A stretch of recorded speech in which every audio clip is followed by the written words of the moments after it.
Social मीडियाच्या अतिवापरामुळे बऱ्याचशा मुलींना खूप प्रॉब्लेम्स फेस करावे लागतात। टीनएजमध्ये प्रेग्नन्सीचे प्रकार खूप वाढलेले आहेत आणि हे प्रकार काही अंशी हल्ली मुली परस्पर निभावण्यासाठी मेडिकल शॉपमधून टॅबलेट्स आणतात। ॲक्च्युली त्या टॅबलेट्स ज्या ॲबॉर्शनच्या टॅबलेट्स असतात त्या मेडिकल शॉपवाल्यांनाही विकायची परवानगी नसते।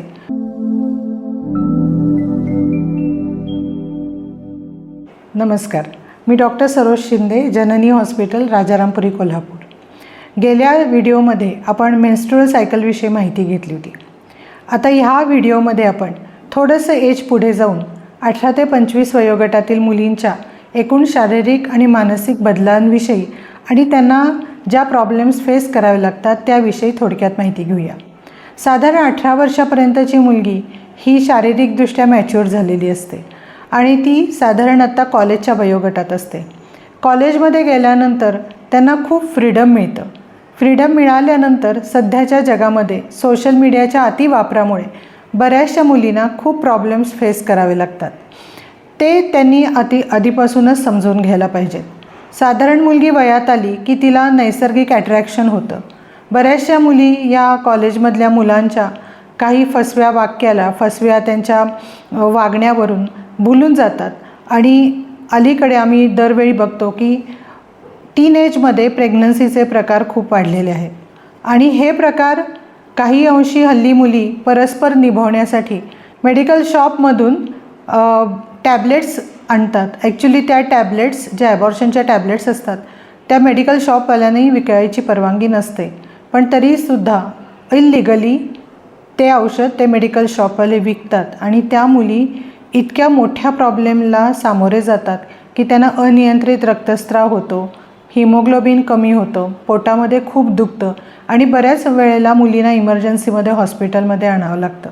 त्यामुळे माझी आत्ता सगळ्या मुलींना अशी सूचना आहे की तुम्ही वयात आल्यानंतर तुमच्यात जे काही शारीरिक मानसिक बदल घडत असतील तर तुम्ही तुमच्या घरच्यांच्या बरोबर, मैत्रिणींबरोबर किंवा डॉक्टरांशी येऊन सही सल्ला घ्यावा आणि त्यातून स्वतःला मार्ग काढावा।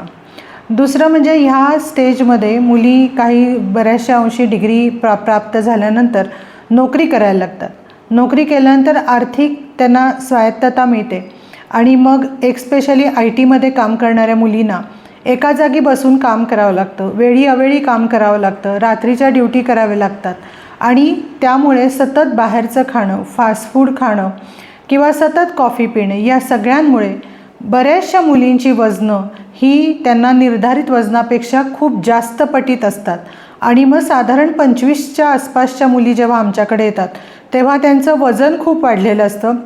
ते वजन वाढल्यामुळे त्यांचे हार्मोन्स डिस्टर्ब झालेले असतात आणि त्याच्यामुळे त्यांची पाळी अनियमित होते।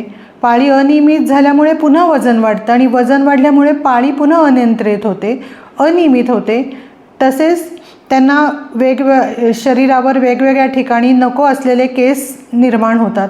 तर ह्या सगळ्याला बऱ्याचशा अंशी पॉलिसिस्टिक ओव्हॅरियन सिंड्रोम आम्ही म्हणतो। तर हा एक लाईफस्टाईल डिसीज असतो आणि तो बऱ्याचशा अंशी मुलींना, स्पेशली IT मधल्या मुलींना हा PCOSचा त्रास खूप प्रमाणात उद्भवतो आणि त्याचा साईड इफेक्ट म्हणजे ह्या मुली जेव्हा नंतर लग्न करतात तेव्हा त्यांना गर्भधारणा होण्यासाठी खूप त्रास सहन करावा लागतो।